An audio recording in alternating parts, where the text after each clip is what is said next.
Hello everyone and welcome to this new Top 10 series that will bring you the best weekly aviation news. In this Top 10, you'll learn about new aircraft deliveries, future innovations, and other interesting news the aviation world has brought us during the first week of the year. So hit that like button, sit back, and let's get started.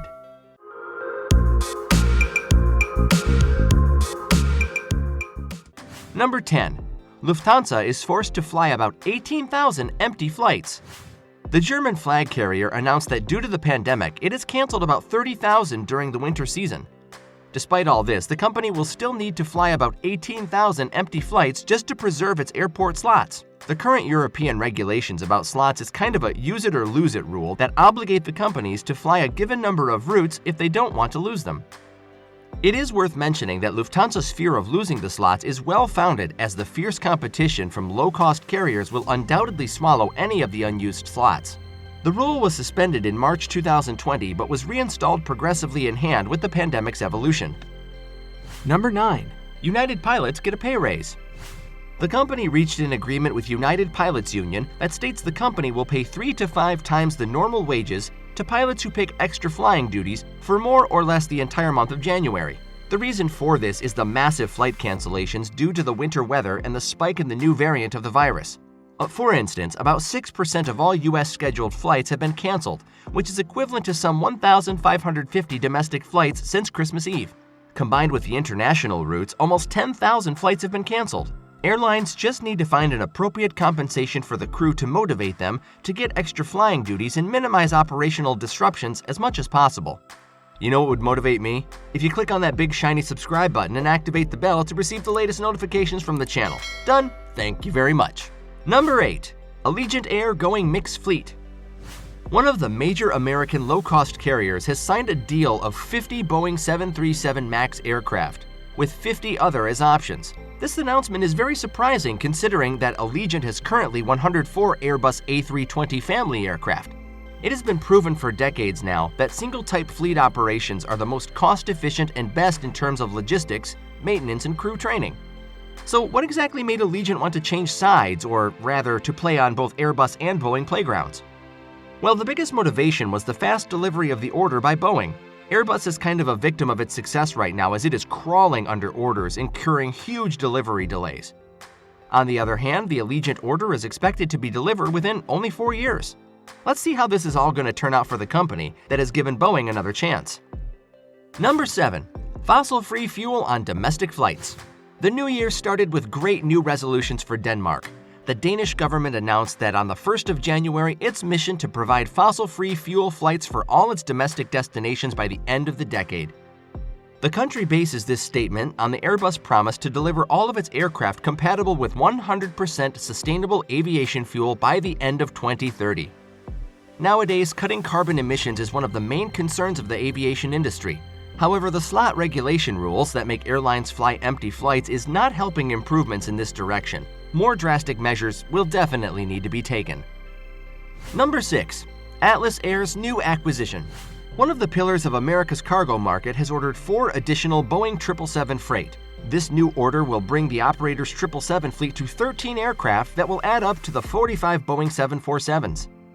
The news can only be a natural reaction to the current speculations stating that the worldwide cargo fleets will grow by up to 70% within the next 20 years, with huge operators such as Atlas Air, FedEx, and UPS that will be the main contributors. Number 5. Qatar Airways confrontation with Airbus. Back in December, Qatar Airways discovered a painting issue on its A350s and has required an inspection from the manufacturer. Although Airbus did the inspection and stated that there's no safety concerns about the delivered aircraft, they failed to reach an agreement with the Qatari operator that started legal action against the French manufacturer. Qatar Airways has grounded all 21 of its Airbus A350s and is now seeking a $618 million compensation from Airbus. The amount of money sounds already outrageous for a painting problem the manufacturer is not even responsible. Yet Qatar Airways asked for an additional $4.2 million per day of grounding. Let's wait and see the outcome between these two that used to have a really nice and prosperous cooperation until now. Number 4. Hydrogen aircraft within 4 years?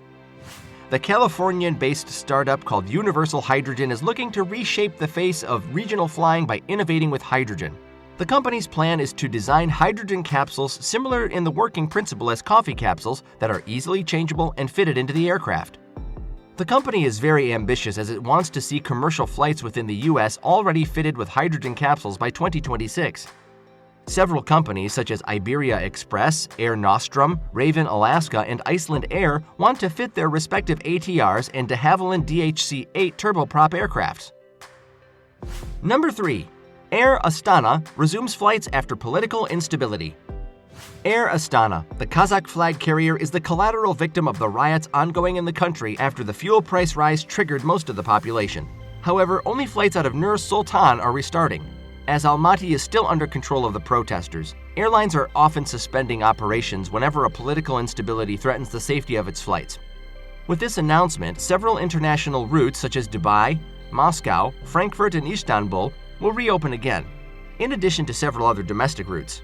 Hopefully this decision is not too precipitated and the company will manage to get back on track without any issues. Number 2. Iraqi Airways receives its first Airbus A220. It looks like the Iraqi flag carrier is back on track after the country was shaken by war. The newly delivered Airbus A220 will assist the company with its fleet renewal that will also consist of 16 new Boeing 737 MAX and 10 Dreamliners.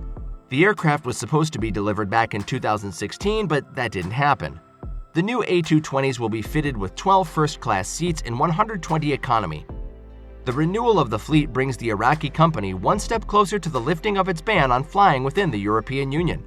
And finally, here's the number 1 of this top 10 weekly aviation news, so make sure to subscribe to the channel if you haven't done so yet. Number 1. Another Boeing 737 issue. Recently, Southwest Airlines has found some pickle fork cracks on its Boeing 737 NG aircraft. For your information, the pickle fork is the component attaching the wings to the aircraft fuselage, ensuring that more or less the entire structural integrity of the aircraft. Therefore, should those cracks haven't been detected, the result could have been catastrophic. The FAA has then issued a directive for operators to thoroughly examine the potentially faulty component within their 737 fleet. As a result, several other airlines have grounded some of their 737s, including Southwest that has grounded even more. This is yet another Boeing issue after the 737 MAX crisis that Boeing needs to address. What kind of news would you like to see? More about pilots and airline crews in general, or maybe more about specific airlines or aircraft types? Let me know by leaving a comment down below. Want to watch more amazing aviation top 10s? Click on any of the videos you see on your screen right now, and don't forget to subscribe to my channel. Thank you all for watching, and I'll see you very soon.